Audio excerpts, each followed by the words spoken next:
ਉਹ ਅਜੀਬ ਜਿਹੇ ਕੱਪੜੇ ਪਾ ਕੇ ਮੋਢੇ ਤੇ ਬਾਜ ਰੱਖ ਕੇ ਲਾਹੌਰ ਦੀਆਂ ਸੜਕਾਂ ਤੇ ਘੁੰਮਦਾ ਰਹਿੰਦਾ ਸੀ। ਸੁਸਾਇਟੀ ਵਿੱਚ ਉਸ ਦੀ ਕੋਈ ਵੈਲਿਊ ਨਹੀਂ ਸੀ, ਪਰ ਹੁਣ ਮੌਕੇ ਦੇ ਹਿਸਾਬ ਨਾਲ ਉਹ ਪ੍ਰਾਈਮ ਮਿਨਿਸਟਰ ਸੀ। ਕਿਹਾ ਜਾਂਦਾ ਹੈ ਕਿ ਉਹ ਪਹਿਲਾ ਸਰਦਾਰ ਸੀ ਜਿਸ ਨੇ ਦਾੜੀ ਬੰਨਣੀ ਸ਼ੁਰੂ ਕੀਤੀ ਤੇ ਉਸ ਨੂੰ ਰਾਜ ਪ੍ਰਬੰਧ ਨਾਲੋਂ ਪੈਰਿਸ ਦੇ ਪਰਫਿਊਮਾਂ ਦੀ ਵੱਧ ਜਾਣਕਾਰੀ ਸੀ। ਹਾਂਜੀ, ਸਤਿ ਸ਼੍ਰੀ ਅਕਾਲ ਗੇਮ ਚੇਂਜਰਸ ਸਕਸੈਸ ਦਾਰਾ ਚੈਨਲ ਤੇ ਆਪ ਸਭ ਦਾ ਜੀ ਆਇਆਂ ਨੂੰ। ਉਹ ਜਗ੍ਹਾ ਜਿੱਥੇ ਸਿੱਖ ਕਮਿਊਨਿਟੀ ਇਨਸਪਾਇਰ ਹੋਣ ਲਈ ਆਉਂਦੀ ਹੈ। ਅਕਸਰ ਜਦੋਂ ਆਪਾਂ ਮਹਾਨ ਸਿੱਖ ਰਾਜ ਦੀ ਗੱਲ ਕਰਦੇ ਹਾਂ ਤਾਂ ਗੱਲ ਹਮੇਸ਼ਾ ਹੀ ਮਹਾਰਾਜਾ ਰਣਜੀਤ ਸਿੰਘ ਤੇ ਸ਼ੁਰੂ ਹੁੰਦੀ ਹੈ ਤੇ ਉੱਥੇ ਹੀ ਖਤਮ ਹੋ ਜਾਂਦੀ ਹੈ। ਪਰ ਅੱਜ ਆਪਾਂ ਉਸ ਪੱਖ ਨੂੰ ਫਰੋਲਣ ਜਾ ਰਹੇ ਹਾਂ ਜਿਸ ਨੂੰ ਛੂਹਣ ਤੋਂ ਹਮੇਸ਼ਾ ਹੀ ਪਰਹੇਜ਼ ਕੀਤਾ ਜਾਂਦਾ ਰਿਹਾ ਹੈ। ਸ਼ਾਇਦ ਇਸ ਲਈ ਕਿਉਂਕਿ ਦਰਦਾਂ ਦੇ ਘੁੱਟ ਭਰਨੇ ਕੋਈ ਸੌਖੀ ਗੱਲ ਨਹੀਂ ਹੁੰਦੀ। ਕਿਸੇ ਨੂੰ ਭੈੜਾ ਸੁਪਨਾ ਵੀ ਆ ਜਾਵੇ ਤਾਂ ਉਹ ਦੁਬਾਰਾ ਅੱਖਾਂ ਮੀਚਦੇ ਟਾਈਮ ਸੰਕੋਚ ਕਰਦਾ ਹੈ ਕਿ ਖੋਰੇ ਉਹ ਸੁਪਨਾ ਦੁਬਾਰਾ ਨਾ ਆ ਜਾਵੇ। ਤੇ ਜਿਸ ਤਰ੍ਹਾਂ ਇੱਟਾਂ ਦੀ ਥਾਂ ਸਿਰ ਦੇ ਕੇ ਖੜਾ ਕੀਤਾ ਗਿਆ, ਸਿੱਖ ਰਾਜ ਇੰਨੀ ਛੇਤੀ ਖੁਰ ਗਿਆ, ਉਹ ਸੱਚਮੁੱਚ ਇੱਕ ਦਰਦ ਭਰੀ ਹਕੀਕਤ ਹੈ। ਆਪਾਂ ਇਸ ਨੂੰ ਭੁਲਾ ਦੇਣਾ ਚਾਹੁੰਦੇ ਹਾਂ। ਸ਼ਾਇਦ ਇਸੇ ਲਈ ਹੀ ਇਸ ਦੁੱਖ ਭਰੀ ਦਾਸਤਾਨ ਨੂੰ ਪੂਰੀ ਤਰ੍ਹਾਂ ਜਾਣੂ ਕਰਾਉਣ ਵਾਲਾ ਇੱਕ ਵੀ ਵੀਡੀਓ YouTube ਤੇ ਅਵੇਲੇਬਲ ਨਹੀਂ ਹੈ। ਵਾਟਰਲੂਫ ਦੀ ਲੜਾਈ ਵਿੱਚ ਹਾਰ ਤੋਂ ਬਾਅਦ ਫ੍ਰੈਂਚ ਲਗਭਗ ਖਤਮ ਹੋ ਗਏ ਸੀ। ਰੂਸ ਦੀ ਸ਼ਕਤੀ ਵੀ ਆਪਸੀ ਝਗੜਿਆਂ ਕਾਰਨ ਘੱਟ ਹੋ ਰਹੀ ਸੀ ਤੇ ਅੰਗਰੇਜ਼ਾਂ ਦਾ ਦਬਦਬਾ ਪੂਰੀ ਦੁਨੀਆ ਵਿੱਚ ਕਾਇਮ ਹੋ ਰਿਹਾ ਸੀ। ਅਫਗਾਨਿਸਤਾਨ ਵਿੱਚ ਤਖਤ ਤੇ ਕੌਣ ਬੈਠੂਗਾ, ਇਹ ਵੀ ਅੰਗਰੇਜ਼ ਹੀ ਇਨਫਲੂਐਂਸ ਕਰ ਰਹੇ ਸੀ ਤੇ ਲਗਭਗ ਸਾਰੇ ਭਾਰਤ ਉਪ ਮਹਾਦੀਪ ਵਿੱਚ ਹੀ ਅੰਗਰੇਜ਼ਾਂ ਦਾ ਕਬਜ਼ਾ ਸੀ। ਬਸ ਇੱਕ ਮਹਾਰਾਜਾ ਰਣਜੀਤ ਸਿੰਘ ਹੀ ਸੀ ਜੋ ਅੰਗਰੇਜ਼ਾਂ ਨੂੰ ਪੰਜਾਬ ਵੱਲ ਮੂੰਹ ਨਹੀਂ ਕਰਨ ਦੇ ਰਿਹਾ ਸੀ। ਪਰ ਫਿਰ ਇਹੋ ਜਿਹਾ ਕੀ ਹੋਇਆ ਕਿ ਮਹਾਰਾਜਾ ਰਣਜੀਤ ਸਿੰਘ ਦੇ ਅਕਾਲ ਚਲਾਣੇ ਦੇ ਸਿਰਫ 10 ਸਾਲਾਂ ਬਾਅਦ ਹੀ ਏਸ਼ੀਆ ਦੇ ਸਭ ਤੋਂ ਵੱਡੇ ਰਾਜ ਤੇ ਯੂਨੀਅਨ ਜੈਕ ਲਹਿਰਾ ਰਿਹਾ ਸੀ। ਕੀ ਮਹਾਰਾਜੇ ਦੇ ਵਾਰਸ ਇੰਨੇ ਨਲਾਇਕ ਸੀ ਕਿ ਉਹ ਬਣਿਆ ਬਣਾਇਆ ਰਾਜ ਵੀ ਨਹੀਂ ਸਾਂਭ ਸਕੇ, ਜਾਂ ਫਿਰ ਇਹ ਰਾਜ ਆਪਸੀ ਝਗੜਿਆਂ ਤੇ ਗਦਾਰਾਂ ਦੀ ਭੇਟ ਚੜ ਗਿਆ? ਜਾਣਾਂਗੇ ਪੂਰੀ ਸਟੋਰੀ ਡਿਟੇਲ ਵਿੱਚ। ਪਰ ਅੱਗੇ ਵਧਣ ਤੋਂ ਪਹਿਲਾਂ ਜੇ ਤੁਸੀਂ ਹਜੇ ਤੱਕ ਇਸ ਚੈਨਲ ਨੂੰ ਸਬਸਕ੍ਰਾਈਬ ਨਹੀਂ ਕੀਤਾ ਤਾਂ ਸਬਸਕ੍ਰਾਈਬ ਬਟਨ ਤੇ ਕਲਿੱਕ ਕਰਕੇ ਸਿੱਖ ਸਕਸੈਸ ਕਮਿਊਨਿਟੀ ਨੂੰ ਜੁਆਇਨ ਜ਼ਰੂਰ ਕਰ ਲਿਓ। ਮਹਾਰਾਜਾ ਰਣਜੀਤ ਸਿੰਘ ਜਦੋਂ ਆਪਣੇ ਅੰਤਿਮ ਸਾਹ ਗਿਣ ਰਹੇ ਸੀ ਤਾਂ ਉਹਨਾਂ ਆਪਣੇ ਪੁੱਤਰਾਂ, ਜਰਨੈਲਾਂ ਤੇ ਦਰਬਾਰੀਆਂ ਨੂੰ ਬੁਲਾ ਕੇ ਕਿਹਾ ਕਿ ਜੇ ਤੁਸੀਂ ਖੰਡੇ ਬਾਟੇ ਦੀ ਪਾਹੁਲ ਦੇ ਪਤਾਸੇ ਵਾਂਗ ਘੁਲ ਕੇ ਰਹੋਗੇ ਤਾਂ ਹੀ ਆਪਣਾ ਸਿੱਖ ਰਾਜ ਕਾਇਮ ਰਹਿ ਪਾਊਗਾ। ਪਰ ਮਹਾਰਾਜੇ ਦੇ ਅਕਾਲ ਚਲਾਣੇ ਦੇ ਤੁਰੰਤ ਬਾਅਦ ਹੀ ਰਾਜ ਦੇ ਲਾਲਚ ਵਿੱਚ ਖੂਨ ਖਰਾਬਾ ਸ਼ੁਰੂ ਹੋ ਗਿਆ। ਜੇ ਸਿੱਖ ਰਾਜ ਨੂੰ ਖਤਮ ਕਰਨ ਵਾਲਿਆਂ ਦੀ ਗੱਲ ਕਰੀਏ ਤਾਂ ਇਸ ਵਿੱਚ ਸਭ ਤੋਂ ਉੱਪਰ ਨਾਮ ਆਉਂਦਾ ਹੈ ਡੋਗਰੇ ਭਰਾਵਾਂ ਦਾ। ਸ਼ਰੇਆਮ ਦਰਬਾਰ ਵਿੱਚ ਕਤਲ ਹੁੰਦੇ ਰਹੇ, ਪਰ ਡੋਗਰੇ ਇੰਨੇ ਸ਼ਾਤਰ ਸੀ ਕਿ ਜ਼ਿਆਦਾਤਰ ਨੂੰ ਤਾਂ ਉਹਨਾਂ ਦੀਆਂ ਚਾਲਾਂ ਦੀ ਸਮਝ ਹੀ ਨਹੀਂ ਆ ਸਕੀ ਤੇ ਜੋ ਸਮਝ ਗਏ ਉਹਨਾਂ ਨੂੰ ਡੋਗਰਿਆਂ ਨੇ ਜਿਉਣ ਨਹੀਂ ਦਿੱਤਾ। ਇੱਥੇ ਆਪਾਂ ਮਹਾਰਾਜਾ ਰਣਜੀਤ ਸਿੰਘ ਦੀ ਗਲਤੀ ਵੀ ਮੰਨ ਸਕਦੇ ਹਾਂ ਕਿ ਜਦੋਂ ਡੋਗਰਿਆਂ ਦੀ ਗਦਾਰੀ ਕਾਰਨ ਹਰੀ ਸਿੰਘ ਨਲੂਆ ਦੀ ਹੋਈ ਸ਼ਹੀਦੀ ਦਾ ਪਤਾ ਲੱਗਿਆ ਸੀ ਤਾਂ ਉਦੋਂ ਡੋਗਰਿਆਂ ਨੂੰ ਖਤਮ ਕਰ ਦੇਣਾ ਚਾਹੀਦਾ ਸੀ। ਪਰ ਮਹਾਰਾਜਾ ਨੇ ਸਿਰਫ ਡਾਂਟ ਫਟਕਾਰ ਕੇ ਹੀ ਸਾਰ ਦਿੱਤਾ ਤੇ ਇਹੀ ਗਲਤੀ ਬਾਅਦ ਵਿੱਚ ਸਿੱਖ ਰਾਜ ਨੂੰ ਲੈ ਡੁੱਬੀ। ਸਰਦਾਰ ਹਰੀ ਸਿੰਘ ਨਲੂਆ ਜੀ ਨਾਲ ਹੋਈ ਗਦਾਰੀ ਦਾ ਪੂਰਾ ਕਿੱਸਾ ਤੁਸੀਂ ਇਸ ਵੀਡੀਓ ਨੂੰ ਕਲਿੱਕ ਕਰਕੇ ਦੇਖ ਸਕਦੇ ਹੋ। ਉਂਝ ਤਾਂ ਮਹਾਰਾਜਾ ਰਣਜੀਤ ਸਿੰਘ ਦੀਆਂ ਕਈ ਪਤਨੀਆਂ ਸੀ, ਪਰ ਮਹਾਰਾਣੀਆਂ ਦੇ ਰਾਜ ਪਰਿਵਾਰ ਵਿੱਚ ਰੁਤਬੇ ਦੇ ਆਧਾਰ ਤੇ ਬਸ 4-5 ਪੁੱਤਰਾਂ ਨੂੰ ਹੀ ਰਾਜਗੱਦੀ ਦਾ ਦਾਅਵੇਦਾਰ ਮੰਨਿਆ ਜਾਂਦਾ ਸੀ। ਅਕਾਲ ਚਲਾਣੇ ਤੋਂ ਬਾਅਦ ਮਹਾਰਾਜ ਦੇ ਕਹੇ ਅਨੁਸਾਰ ਉਹਨਾਂ ਦੇ ਸਭ ਤੋਂ ਵੱਡੇ ਪੁੱਤਰ ਖੜਕ ਸਿੰਘ ਨੂੰ ਰਾਜਪਾਟ ਸੌਂਪਿਆ ਜਾਂਦਾ ਹੈ, ਜਿਸ ਨੇ ਡੋਗਰਿਆਂ ਦੀਆਂ ਚਾਲਾਂ ਨੂੰ ਸਮਝਿਆ ਤੇ ਕਾਬੂ ਪਾਉਣ ਦੀ ਕੋਸ਼ਿਸ਼ ਵੀ ਕੀਤੀ। ਪਰ ਨਤੀਜਾ ਇਹ ਹੋਇਆ ਕਿ ਪਹਿਲਾਂ ਤਾਂ ਜਾਲੀ ਚਿੱਠੀਆਂ ਤੇ ਦਸਤਾਵੇਜ਼ ਬਣਾ ਕੇ ਉਸ ਦੇ ਆਪਣੇ ਹੀ ਪਰਿਵਾਰ ਨਾਲ ਮਤਭੇਦ ਪੈਦਾ ਕਰ ਦਿੱਤੇ ਗਏ ਤੇ ਫਿਰ ਕੁਝ ਮਹੀਨੇ ਤੱਕ ਸਲੋ ਪੋਇਜ਼ਨ ਦੇ ਕੇ ਉਸ ਨੂੰ ਮਰਵਾ ਦਿੱਤਾ ਗਿਆ। ਖੜਕ ਸਿੰਘ ਦੀਆਂ 7 ਰਾਣੀਆਂ ਤੇ 4 ਦਾਸੀਆਂ ਨੂੰ ਇਹਨਾਂ ਚਾਲਾਂ ਬਾਰੇ ਪਤਾ ਲੱਗ ਗਿਆ ਸੀ ਤੇ ਉਹਨਾਂ ਨੂੰ ਵੀ ਜਾਨੋਂ ਮਾਰਨ ਦੀਆਂ ਧਮਕੀਆਂ ਮਿਲ ਰਹੀਆਂ ਸੀ। ਸੋ ਉਹਨਾਂ ਨੇ ਬੇਗੈਰਤੀ ਦੀ ਮੌਤ ਮਰਨ ਨਾਲੋਂ ਇੱਜ਼ਤਦਾਰ ਅੰਤ ਨੂੰ ਵੱਧ ਮੁਨਾਸਿਬ ਸਮਝਿਆ ਤੇ ਆਪਣੇ ਪਤੀ ਦੀ ਚਿਖਾ ਵਿੱਚ ਬੈਠ ਕੇ ਹੀ ਸਤੀ ਹੋ ਗਈਆਂ। ਹਜੇ ਖੜਕ ਸਿੰਘ ਦੀ ਚਿਖਾ ਕੋਲ ਖੜਾ ਪੂਰਾ ਪਰਿਵਾਰ ਸ਼ੋਕ ਵਿੱਚ ਡੁੱਬਿਆ ਹੋਇਆ ਹੈ ਕਿ ਡੋਗਰਾ ਉਦਮ ਸਿੰਘ ਇੱਕ ਸਾਜ਼ਿਸ਼ ਦੇ ਤਹਿਤ ਖੜਕ ਸਿੰਘ ਦੇ ਪੁੱਤਰ ਨੌਨਿਹਾਲ ਸਿੰਘ ਦਾ ਹੱਥ ਫੜ ਕੇ ਉਸ ਨੂੰ ਕਿਲੇ ਵੱਲ ਲੈ ਜਾਂਦਾ ਹੈ ਤੇ ਇੱਕ ਸਾਜ਼ਿਸ਼ੀ ਢੰਗ ਨਾਲ ਤਿਆਰ ਕੀਤੀ ਗਈ ਕਿਲੇ ਦੀ ਡਾਟ ਡਿੱਗਦੀ ਹੈ ਤੇ ਨੌਨਿਹਾਲ ਸਿੰਘ ਜ਼ਖਮੀ ਹੋ ਜਾਂਦਾ ਹੈ। ਕਰਨਲ ਗੋਰਡਨਰ ਲਿਖਦੇ ਹਨ ਕਿ ਸਿਵਲ ਵਰਦੀ ਵਿੱਚ ਤੋਪਖਾਨੇ ਦੇ ਜਵਾਨ ਲਿਆਂਦੇ ਗਏ ਤੇ ਕਿਲੇ ਦੀ ਡਾਟ ਵਿੱਚ ਬਰੂਦ ਭਰਿਆ ਗਿਆ ਸੀ। ਫਿਰ ਉਹ ਫੱਟੜ ਪਏ ਨੌਨਿਹਾਲ ਸਿੰਘ ਨੂੰ ਅੰਦਰ ਲਿਜਾ ਕੇ ਕਿਲੇ ਦਾ ਦਰਵਾਜ਼ਾ ਬੰਦ ਕਰ ਲੈਂਦੇ ਹਨ। ਨੌਨਿਹਾਲ ਦੀ ਮਾਤਾ, ਪਤਨੀ ਤੇ ਪੂਰਾ ਪਰਿਵਾਰ ਦਰਵਾਜ਼ਾ ਖੜਖੜਾਉਂਦਾ ਰਹਿੰਦਾ ਹੈ ਪਰ ਦਰਵਾਜ਼ਾ ਖੋਲ੍ਹਿਆ ਨਹੀਂ ਜਾਂਦਾ। ਕਰਨਲ ਗੋਰਡਨਰ ਅਨੁਸਾਰ ਜਦੋਂ ਨੌਨਿਹਾਲ ਨੂੰ ਅੰਦਰ ਲਿਜਾ ਕੇ ਬਿਸਤਰ ਤੇ ਲਿਟਾਇਆ ਸੀ ਤਾਂ ਬਿਸਤਰ ਤੇ ਇੱਕ ਸਿੱਕੇ ਦੇ ਬਰਾਬਰ ਲਹੂ ਦਾ ਨਿਸ਼ਾਨ ਸੀ, ਪਰ ਅਗਲੇ ਦਿਨ ਜਦੋਂ ਦਰਵਾਜ਼ਾ ਖੋਲ੍ਹਿਆ ਜਾਂਦਾ ਹੈ ਤਾਂ ਪਲੰਗ ਦੇ ਕੋਲ ਖੂਨ ਦੀ ਇੱਕ ਛੱਪੜੀ ਜੀ ਲੱਗੀ ਹੋਈ ਸੀ। ਡੋਗਰਿਆਂ ਨੇ ਕੰਵਰ ਨੌਨਿਹਾਲ ਸਿੰਘ ਦੇ ਸਿਰ ਵਿੱਚ ਪੱਥਰ ਮਾਰ-ਮਾਰ ਕੇ ਉਸ ਨੂੰ ਬਿਸਤਰ ਤੇ ਪਏ ਨੂੰ ਹੀ ਕਤਲ ਕਰ ਦਿੱਤਾ।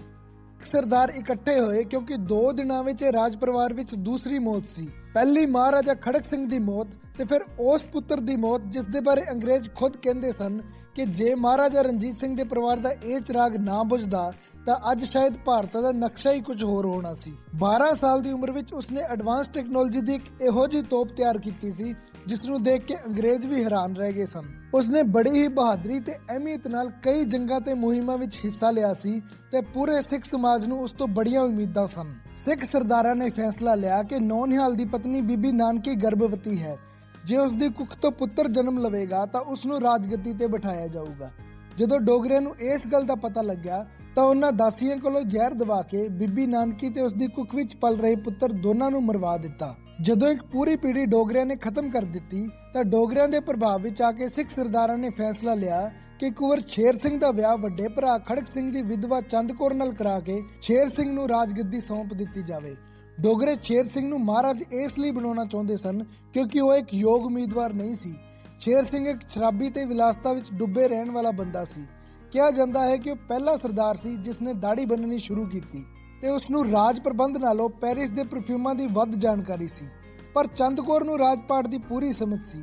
ਇਸ ਲਈ ਡੋਗਰਿਆਂ ਨੇ ਸੁੱਤੀ ਪਈ ਚੰਦ ਕੌਰ ਦੇ ਸਿਰ ਵਿੱਚ ਪੱਥਰ ਮਾਰ ਕੇ ਉਸ ਨੂੰ ਮਰਵਾ ਦਿੱਤਾ ਤੇ ਸ਼ੇਰ ਸਿੰਘ ਦਾ ਰਾਜ ਤਿਲਕ ਕਰ ਦਿੱਤਾ। ਪਰ ਕੁਝ ਸਮੇਂ ਬਾਅਦ ਸ਼ੇਰ ਸਿੰਘ ਵੀ ਡੋਗਰਿਆਂ ਨੂੰ ਕੁਝ ਸਮਝਣ ਲੱਗ ਪਿਆ ਸੀ। ਉਸ ਸਮੇਂ ਸਿੱਖ ਦਰਬਾਰ ਵਿੱਚ ਦਰਬਾਰੀਆਂ ਦੇ ਕਈ ਧੜੇ ਬਣ ਗਏ ਸਨ। ਇਹਨਾਂ ਚੋਂ ਇੱਕ ਧੜਾ ਸੀ ਸੰਧਾ ਵਾਲੀਆਂ ਦਾ, ਜੋ ਕਿ ਡੋਗਰਿਆਂ ਦੇ ਵੱਧਦੇ ਪ੍ਰਭਾਵ ਤੋਂ ਡਰ ਕੇ ਪੰਜਾਬ ਛੱਡ ਕੇ ਚਲਾ ਗਿਆ ਸੀ। ਸ਼ੇਰ ਸਿੰਘ ਨੇ ਉਹਨਾਂ ਨੂੰ ਸੁਨੇਹਾ ਭੇਜ ਕੇ ਵਾਪਸ ਬੁਲਾਇਆ ਤੇ ਡੋਗਰਿਆਂ ਨੂੰ ਪਿੱਛੇ ਕਰਕੇ ਉਹਨਾਂ ਨੂੰ ਦਰਬਾਰ ਵਿੱਚ ਮੁੱਖ ਅਹੁਦਿਆਂ ਤੇ ਬਿਠਾ ਦਿੱਤਾ। ਇਹਨਾਂ ਚੋਂ ਮੇਨ ਸਨ ਅਜੀਤ ਸਿੰਘ ਸੰਧਾਵਾਲੀਆ ਤੇ ਲਹਿਣਾ ਸਿੰਘ ਮਜੀਠੀਆ। ਪਰ ਦੁੱਖ ਦੀ ਗੱਲ ਇਹ ਹੈ ਕਿ ਰਾਜ ਪਰਿਵਾਰ ਨੇ ਜਿਸ ਤੇ ਵੀ ਵਿਸ਼ਵਾਸ ਕੀਤਾ ਸਭ ਨੇ ਉਹਨਾਂ ਨਾਲ ਦਗਾ ਹੀ ਕਮਾਈ। ਇੱਕ ਦਿਨ ਸ਼ੇਰ ਸਿੰਘ ਅਖਾੜੇ ਵਿੱਚ ਬੈਠਾ ਕੁਸ਼ਤੀ ਵੇਖ ਰਿਹਾ ਸੀ। ਅਜੀਤ ਸਿੰਘ ਤੇ ਲਹਿਣਾ ਸਿੰਘ ਉਸ ਕੋਲ ਇੱਕ ਡਬਲ ਬੈਰਲ ਗਨ ਲੈ ਕੇ ਆਉਂਦੇ ਹਨ ਤੇ ਕਹਿੰਦੇ ਹਨ ਕਿ ਅੰਗਰੇਜ਼ਾਂ ਦੀ ਬਣਾਈ ਇਹ ਗਨ ਜੇ ਤੁਸੀਂ ਪਾਸ ਕਰਦੇ ਹੋ ਤਾਂ ਆਪਾਂ ਆਰਮੀ ਲਈ ਆਰਡਰ ਕਰ ਦਈਏ। ਮਹਾਰਾਜਾ ਸ਼ੇਰ ਸਿੰਘ ਉਹ ਬੰਦੂਕ ਚਲਾ ਕੇ ਦਿਖਾਉਣ ਲਈ ਕਹਿੰਦਾ ਹੈ, ਪਰ ਅਜੀਤ ਸਿੰਘ ਧੋਖੇ ਨਾਲ ਉਸੇ ਬੰਦੂਕ ਨਾਲ ਹੀ ਸ਼ੇਰ ਸਿੰਘ ਤੇ ਫਾਇਰ ਕਰਕੇ ਉਸ ਦੀ ਖੋਪੜੀ ਉਡਾ ਦਿੰਦਾ ਹੈ। ਲਹਿਣਾ ਸਿੰਘ ਕੋਲ ਖੜੇ ਸ਼ੇਰ ਸਿੰਘ ਦੇ 10 ਸਾਲੀ ਪੁੱਤਰ ਦਾ ਸਿਰ ਵੱਢ ਕੇ ਉਸ ਨੂੰ ਵੀ ਕਤਲ ਕਰ ਦਿੰਦਾ ਹੈ। ਫਿਰ ਉਹ ਦੋਵੇਂ ਡੋਗਰੇ ਨੂੰ ਸੁਨੇਹਾ ਭੇਜਦੇ ਹਨ ਕਿ ਅਸੀਂ ਸਾਰੀਆਂ ਰੁਕਾਵਟਾਂ ਖਤਮ ਕਰ ਦਿੱਤੀਆਂ ਨੇ, ਆਓ ਹੁਣ ਰਲ ਕੇ ਰਾਜ ਕਰੀਏ। ਇਸ ਤੋਂ ਬਾਅਦ ਦੋਵੇਂ ਧੜਾਂ ਦਰਬਾਰ ਵਿੱਚ ਇਕੱਠੀਆਂ ਹੁੰਦੀਆਂ ਹਨ ਤੇ ਪਹਿਲਾਂ ਬਣਾਈ ਯੋਜਨਾ ਮੁਤਾਬਿਕ ਸੰਧਾਵਾਲੀਏ ਅਚਾਨਕ ਹਮਲਾ ਕਰਕੇ ਡੋਗਰੇ ਤੇ ਉਹਨਾਂ ਦੇ ਸਾਰੇ ਸਮਰਥਕਾਂ ਨੂੰ ਕਤਲ ਕਰ ਦਿੰਦੇ ਹਨ। ਕੁਝ ਇੱਕਾ ਦੁੱਕਾ ਡੋਗਰੇ ਜੋ ਕਿਸਮਤ ਨਾਲ ਦਰਬਾਰ ਵਿੱਚ ਮੌਜੂਦ ਨਹੀਂ ਸਨ ਬਚ ਜਾਂਦੇ ਹਨ। ਇਹਨਾਂ ਚੋਂ ਇੱਕ ਸੀ ਹੀਰਾ ਸਿੰਘ, ਜੋ ਮਹਾਰਾਜਾ ਸ਼ੇਰ ਸਿੰਘ ਨੂੰ ਆਪਣਾ ਬਾਪੂ ਕਹਿੰਦਾ ਸੀ। ਜਦੋਂ ਉਸ ਨੂੰ ਇਸ ਘਟਨਾ ਦਾ ਪਤਾ ਲੱਗਦਾ ਹੈ ਤਾਂ ਉਹ ਸਿੱਧਾ ਭੱਜ ਕੇ ਆਰਮੀ ਕੋਲ ਜਾਂਦਾ ਹੈ ਤੇ ਪੂਰੀ ਘਟਨਾ ਨੂੰ ਦੱਸਦਿਆਂ ਬੜੀ ਹੀ ਜੋਸ਼ੀਲੀ ਸਪੀਚ ਦਿੰਦਾ ਹੈ। ਆਰਮੀ ਨੂੰ ਆਪਣੇ ਪੱਖ ਵਿੱਚ ਨਾਲ ਲੈ ਕੇ ਲਿਜਾ ਕੇ ਸਾਰੇ ਸੰਧਾਵਾਲੀਆਂ ਨੂੰ ਕਤਲ ਕਰਵਾ ਦਿੰਦਾ ਹੈ। ਹੁਣ ਜਿਵੇਂ ਕਿ ਮੈਂ ਪਿਛਲੇ ਵੀਡੀਓ ਵਿੱਚ ਦੱਸਿਆ ਸੀ ਕਿ ਜੰਗ ਵਿੱਚ ਹੋਈਆਂ ਮੌਤਾਂ ਤੋਂ ਇਲਾਵਾ ਮਹਾਰਾਜਾ ਰਣਜੀਤ ਸਿੰਘ ਦੇ 40 ਸਾਲਾਂ ਦੇ ਰਾਜ ਵਿੱਚ ਕਦੇ ਕਿਸੇ ਨੂੰ ਕਤਲ ਨਹੀਂ ਕੀਤਾ ਗਿਆ ਸੀ ਤੇ ਅੱਜ ਉਸੇ ਦਰਬਾਰ ਵਿੱਚ ਮਹਾਰਾਜਾ, ਸ਼ਹਿਜ਼ਾਦੇ ਤੇ ਦਰਬਾਰੀਆਂ ਨੂੰ ਮਿਲਾ ਕੇ ਕੁੱਲ 200 ਤੋਂ ਵੱਧ ਕਤਲ ਕੀਤੇ ਜਾਂਦੇ ਹਨ। ਇਸ ਤੋਂ ਬਾਅਦ ਹੀਰਾ ਸਿੰਘ ਗੁਮਨਾਮੀ ਦੀ ਜ਼ਿੰਦਗੀ ਜੀ ਰਹੇ ਦਲੀਪ ਸਿੰਘ ਤੇ ਮਹਾਰਾਣੀ ਜਿੰਦਾ ਨੂੰ ਦਰਬਾਰ ਵਿੱਚ ਲਿਆਉਂਦਾ ਹੈ ਤੇ 7 ਸਾਲ ਦੇ ਦਲੀਪ ਸਿੰਘ ਨੂੰ ਤਖਤ ਤੇ ਬਿਠਾ ਕੇ ਆਪ ਪ੍ਰਾਈਮ ਮਿਨਿਸਟਰ ਬਣ ਜਾਂਦਾ ਹੈ। ਪਰ ਇਸ ਗੱਲ ਤੋਂ ਮਹਾਰਾਜਾ ਰਣਜੀਤ ਸਿੰਘ ਦੇ ਪੁੱਤਰ ਪਿਸ਼ੌਰਾ ਸਿੰਘ ਤੇ ਕਸ਼ਮੀਰਾ ਸਿੰਘ ਖਾਰ ਖਾਣ ਲੱਗ ਪੈਂਦੇ ਹਨ, ਕਿਉਂਕਿ ਇੱਕ ਤਾਂ ਦਲੀਪ ਸਿੰਘ ਉਮਰ ਵਿੱਚ ਉਹਨਾਂ ਤੋਂ ਛੋਟਾ ਸੀ, ਦੂਸਰਾ ਉਸ ਦੀ ਮਾਤਾ ਜਿੰਦਾ ਦਾ ਰੁਤਬਾ ਵੀ ਰਾਜ ਘਰਾਣੇ ਵਿੱਚ ਕੋਈ ਬਾਲਾ ਵੱਡਾ ਨਹੀਂ ਸੀ, ਕਿਉਂਕਿ ਰਾਣੀ ਜਿੰਦਾ ਕਿਸੇ ਰਾਜ ਘਰਾਣੇ ਤੋਂ ਨਹੀਂ ਸੀ। ਉਹ ਸਰਕਾਰੀ ਕੁੱਤਿਆਂ ਦੇ ਤਬੇਲਿਆਂ ਦੇ ਇੰਚਾਰਜ ਦੀ ਧੀ ਸੀ। ਉਸ ਦਾ ਵਿਆਹ ਮਹਾਰਾਜੇ ਨਾਲ ਉਦੋਂ ਹੋਇਆ ਸੀ ਜਦੋਂ ਮਹਾਰਾਜਾ ਰਣਜੀਤ ਸਿੰਘ 55 ਸਾਲ ਦੇ ਸੀ ਤੇ ਰਾਣੀ ਜਿੰਦਾ 18 ਸਾਲ ਦੀ। ਹਰ ਤੀਜੇ ਦਿਨ ਹੋ ਰਹੇ ਤਖਤਾ ਪਲਟ ਦਾ ਅਸਰ ਰਾਜ ਪ੍ਰਬੰਧ ਤੇ ਵੀ ਦਿਖਣਾ ਸ਼ੁਰੂ ਹੋ ਗਿਆ ਸੀ। ਆਰਮੀ ਵੀ ਅਨਡਿਸਿਪਲਿਨ ਹੋਣੀ ਸ਼ੁਰੂ ਹੋ ਗਈ ਸੀ। ਆਰਮੀ ਨੇ ਪੰਚਾਇਤੀ ਸਿਸਟਮ ਬਣਾ ਕੇ ਆਪਣੇ ਫੈਸਲੇ ਆਪ ਲੈਣੇ ਸ਼ੁਰੂ ਕਰ ਦਿੱਤੇ ਸਨ। ਇਤਿਹਾਸ ਗਵਾਹ ਹੈ ਕਿ ਜਦੋਂ ਵੀ ਕੋਈ ਬਾਲੀ ਹੱਥ ਚੁੱਕਦਾ ਹੈ ਤਾਂ ਉਸ ਦੇ ਵਿਰੋਧ ਵਿੱਚ ਕੋਈ ਨਾ ਕੋਈ ਸੂਰਮਾ ਤਾਂ ਸਿਰ ਕੱਢਦਾ ਹੀ ਹੈ। ਇਸ ਦੌਰ ਵਿੱਚ ਇਹ ਬੀੜਾ ਚੁੱਕਿਆ ਸੰਤ ਬਾਬਾ ਵੀਰ ਸਿੰਘ ਜੀ ਔਰੰਗਾਬਾਦ ਵਾਲਿਆਂ ਨੇ। ਉਹਨਾਂ ਦੇ ਡੇਰੇ ਵਿੱਚ ਰੂਹਾਨੀ ਵਿੱਦਿਆ ਦੇ ਨਾਲ-ਨਾਲ ਤਲਵਾਰਬਾਜ਼ੀ, ਘੋੜਸਵਾਰੀ ਤੇ ਇੱਥੋਂ ਤੱਕ ਕਿ ਤੋਪ ਚਲਾਉਣ ਦੀ ਵਿੱਦਿਆ ਵੀ ਦਿੱਤੀ ਜਾਂਦੀ ਸੀ। ਉਹਨਾਂ ਕੋਲ ਚੇਲਿਆਂ ਦੀ ਕਾਫੀ ਵੱਡੀ ਫੌਜ ਸੀ। ਸੰਤ ਜੀ ਦਾ ਰੁਤਬਾ ਇੰਨਾ ਸੀ ਕਿ ਮਹਾਰਾਜਾ ਰਣਜੀਤ ਸਿੰਘ ਵੀ ਉਹਨਾਂ ਦੇ ਹੁਕਮ ਦੀ ਪਾਲਣਾ ਕਰਦੇ ਸਨ। ਉਧਰੋਂ ਮਹਾਰਾਜਾ ਰਣਜੀਤ ਸਿੰਘ ਦੇ ਨਾਰਾਜ਼ ਪੁੱਤਰ ਕਸ਼ਮੀਰਾ ਸਿੰਘ, ਪਿਸ਼ੌਰਾ ਸਿੰਘ, ਅਤਰ ਸਿੰਘ ਤੇ ਹੋਰ ਕਈ ਸਿੱਖ ਸਰਦਾਰ ਆ ਕੇ ਉਹਨਾਂ ਨਾਲ ਜੁੜਨ ਲੱਗ ਪਏ। ਵੱਧਦੀ ਬਗਾਵਤ ਨੂੰ ਦੇਖ ਕੇ ਪਰ ਸੰਤ ਜੀ ਦਾ ਰੁਤਬਾ ਇੰਨਾ ਸੀ ਕਿ ਪ੍ਰਾਈਮ ਮਿਨਿਸਟਰ ਦੇ ਕਈ ਵਾਰ ਹੁਕਮ ਦੇਣ ਤੋਂ ਬਾਅਦ ਵੀ ਆਰਮੀ ਡੇਰੇ ਤੇ ਹਮਲਾ ਕਰਨਾ ਨਹੀਂ ਚਾਹੁੰਦੀ ਸੀ। ਹੀਰਾ ਸਿੰਘ ਨੇ ਹਰ ਸਿਪਾਹੀ ਦੀ 1-1 ਰੁਪਿਆ ਤਨਖਾਹ ਵਧਾ ਦਿੱਤੀ ਤੇ ਅਫਸਰਾਂ ਨੂੰ ਵੀ ਕਈ ਤਰ੍ਹਾਂ ਦੇ ਲਾਲਚ ਦਿੱਤੇ। ਲਾਲਚ ਵਿੱਚ ਆ ਕੇ ਆਰਮੀ ਨੇ ਡੇਰੇ ਤੇ ਹਮਲਾ ਕੀਤਾ ਤੇ 25 ਤੋਪਾਂ ਨਾਲ ਡੇਰੇ ਨੂੰ ਘੇੜ ਕੇ ਉਡਾ ਦਿੱਤਾ ਗਿਆ। ਬਾਬਾ ਵੀਰ ਸਿੰਘ ਜੀ ਦੇ ਨਾਲ ਕਸ਼ਮੀਰਾ ਸਿੰਘ, ਅਤਰ ਸਿੰਘ ਤੇ ਹਜ਼ਾਰਾਂ ਹੋਰ ਸਿੱਖ ਉਸ ਡੇਰੇ ਵਿੱਚ ਸ਼ਹੀਦ ਹੋ ਗਏ। ਲਾਲਚ ਵਿੱਚ ਆ ਕੇ ਆਰਮੀ ਨੇ ਡੇਰੇ ਤੇ ਹਮਲਾ ਤਾਂ ਕਰ ਦਿੱਤਾ, ਪਰ ਇਸ ਤੋਂ ਬਾਅਦ ਆਰਮੀ ਦੀ ਛਵੀ ਸਮਾਜ ਵਿੱਚ ਬਹੁਤ ਜ਼ਿਆਦਾ ਖਰਾਬ ਹੋ ਗਈ। ਜਦੋਂ ਬਾਜ਼ਾਰ ਵਿੱਚੋਂ ਕੋਈ ਸਿਪਾਹੀ ਲੰਘਦਾ ਸੀ ਤਾਂ ਲੋਕੀ ਤਾਨਾ ਮਾਰਦੇ ਸੀ, ਉਹ ਜਾਂਦਾ ਗੁਰੂ ਮਾਰ। ਹੌਲੀ ਆਰਮੀ ਨੂੰ ਮਹਿਸੂਸ ਹੋਣ ਲੱਗ ਪਿਆ ਕਿ ਹੀਰਾ ਸਿੰਘ ਨੇ ਉਹਨਾਂ ਤੋਂ ਬਹੁਤ ਵੱਡਾ ਗਲਤ ਕੰਮ ਕਰਾ ਦਿੱਤਾ ਹੈ। ਹੁਣ ਆਰਮੀ ਵਿੱਚ ਵਿਰੋਧ ਦੇ ਸੁਰ ਗੂੰਜਣ ਲੱਗ ਪਏ ਸਨ। ਉਸ ਸਮੇਂ ਰਾਜ ਦਰਬਾਰ ਦਾ ਫਾਈਨੈਂਸ ਮਿਨਿਸਟਰ ਹੁੰਦਾ ਸੀ ਪੰਡਤ ਜੱਲਾ, ਜਿਸ ਦਾ ਦਬਦਬਾ ਇੰਨਾ ਸੀ ਕਿ ਕਿਹਾ ਜਾਂਦਾ ਸੀ ਉੱਪਰ ਅੱਲਾ ਥੱਲੇ ਜੱਲਾ। ਹਾਲਾਂਕਿ ਆਪਣਾ ਕੰਮ ਕਢਾਉਣ ਲਈ ਉਹਨਾਂ ਨੇ ਆਰਮੀ ਦੀ ਤਨਖਾਹ ਜ਼ਰੂਰ ਵਧਾਈ ਸੀ, ਪਰ ਉਂਝ ਉਹ ਬੜਾ ਹੀ ਨੀਚ ਤੇ ਕੰਜੂਸ ਬੰਦਾ ਸੀ ਤੇ ਆਰਮੀ ਨੂੰ ਪੈਸਾ ਦੇ ਕੇ ਰਾਜੀ ਨਹੀਂ ਸੀ। ਟੌਪਿਕ ਤੋਂ ਹਟ ਕੇ ਇੱਕ ਗੱਲ ਦੱਸਾਂ ਤਾਂ ਜਲਿਆਂਵਾਲਾ ਬਾਗ ਇਸ ਜੱਲੇ ਦੀ ਜ਼ਮੀਨ ਤੇ ਹੀ ਬਣਿਆ ਹੋਇਆ ਹੈ। ਆਰਮੀ ਦੇ ਬਗਾਵਤੀ ਸੁਰ ਦੇਖ ਕੇ ਹੀਰਾ ਸਿੰਘ ਤੇ ਜੱਲੇ ਨੂੰ ਅੰਦਾਜ਼ਾ ਹੋ ਗਿਆ ਸੀ ਕਿ ਉਹਨਾਂ ਕੋਲ ਹੁਣ ਬਹੁਤ ਥੋੜਾ ਟਾਈਮ ਬਚਿਆ ਹੈ, ਸੋ ਉਹਨਾਂ ਨੇ ਸੋਨੇ ਚਾਂਦੀ ਦੇ ਗੱਡੇ ਭਰ ਕੇ ਜੰਮੂ ਵੱਲ ਭੇਜਣੇ ਸ਼ੁਰੂ ਕਰ ਦਿੱਤੇ, ਜਿੱਥੇ ਡੋਗਰੇ ਸਮਾਜ ਦਾ ਮੇਨ ਅੱਡਾ ਸੀ। ਆਰਮੀ ਨੂੰ ਇਸ ਗੱਲ ਦਾ ਪਤਾ ਲੱਗ ਗਿਆ ਤੇ ਸਿਪਾਹੀ ਇਹਨਾਂ ਦੇ ਪਿੱਛੇ ਭੱਜੇ ਤੇ ਥੋੜੀ ਦੂਰੀ ਤੇ ਹੀ ਕਾਬੂ ਕਰਕੇ ਦੋਹਾਂ ਨੂੰ ਕਤਲ ਕਰ ਦਿੱਤਾ ਗਿਆ। ਮਹਾਰਾਣੀ ਜਿੰਦਾ, ਜੋ ਕਿ ਦਲੀਪ ਸਿੰਘ ਦੇ ਬਿਹਾਫ ਤੇ ਰਾਜ ਕਰ ਰਹੀ ਸੀ, ਹਜੇ ਤੱਕ ਸਿਰਫ ਨਾਮ ਦੀ ਹੀ ਸ਼ਾਸਕ ਸੀ, ਪਰ ਹੀਰਾ ਸਿੰਘ ਤੇ ਪੰਡਤ ਜੱਲੇ ਦੇ ਕਤਲ ਤੋਂ ਬਾਅਦ ਹੁਣ ਮੇਨ ਪਾਵਰ ਉਸ ਦੇ ਹੱਥ ਵਿੱਚ ਆ ਗਈ ਸੀ।